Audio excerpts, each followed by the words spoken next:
Frosty the Snowman was a very happy guy, except he couldn't grow palm trees because it was so dang cold. And he couldn't grow mangoes, and he couldn't grow avocados. He couldn't grow anything, really. Well, except for like conifers and pines and, some high tundra scrub. I thought this would be a great example to show you. This is like not even a cold day here. I'm down in this valley in Orinda, in Sleepy Hollow. It wasn't even cold at my house. Can you see that? But obviously, it got cold here. This is one of those clear, calm nights. Not a lick of wind in December, January. And here's something interesting too, look. So the sun comes up over there from the east. From the east. And you can see how much frost there is here because it's facing away from that light. All right, now look across the street. Hardly any frost. That is a microclimate, my friends. There's no frost at all. Is there frost? Is there any frost at all? Oh, there's a little. Yeah, there's just a little bit, but nothing like, look at this lawn compared to the lawn across the street. It's flat out white. So what does that tell you? It tells you just even the mere fact that just a little bit of light that it was on this kept it warmer. Microclimate. And so I want to show you right down the street. I'm going to go and give my client a quote to trim their palm tree. I'm on my way to work. I do look funny sometimes, but that's just how I roll. But I want to illustrate that you can have a tropical garden even when you get that much frost on a not even a cold day. There's much colder days than this. Here comes the sun to save us up there. Let's go see this garden. Okay, there are the palms I need to trim. There's another one right behind it.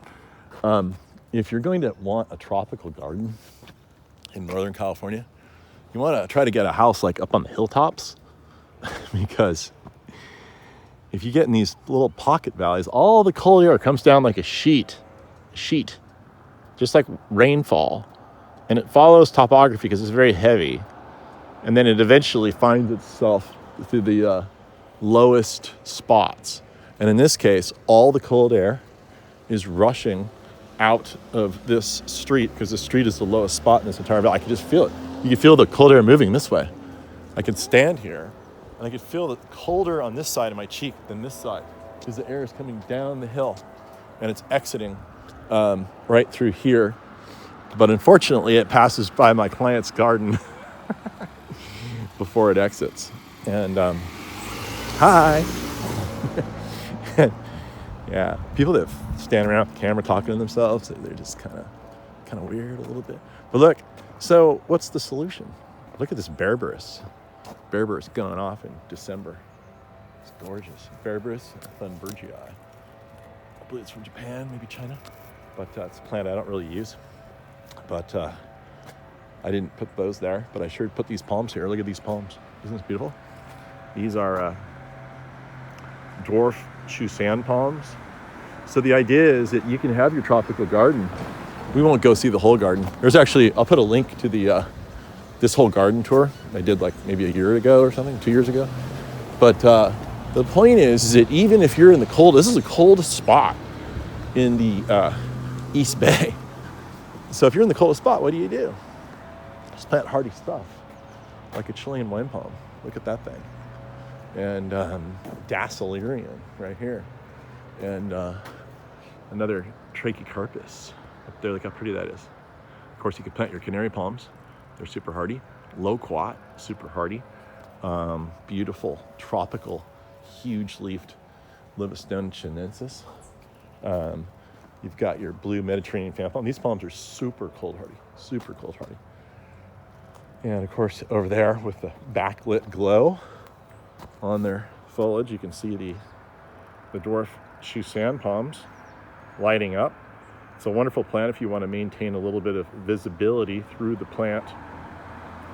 These are really hard to get. We do have them though, in pretty much all sizes. And then there's its cousin down there, the regular Chusan palm, Trachycarpus, that we use to block the neighbors. Anyway, there's all kinds of goodies here. I'll put the link down below. But just know that you could live in the coldest location in all of Northern California, below 2,000 feet, and still have a really, shall I say, bitchin' garden, tropical garden. So I gotta figure out how to get these things trimmed.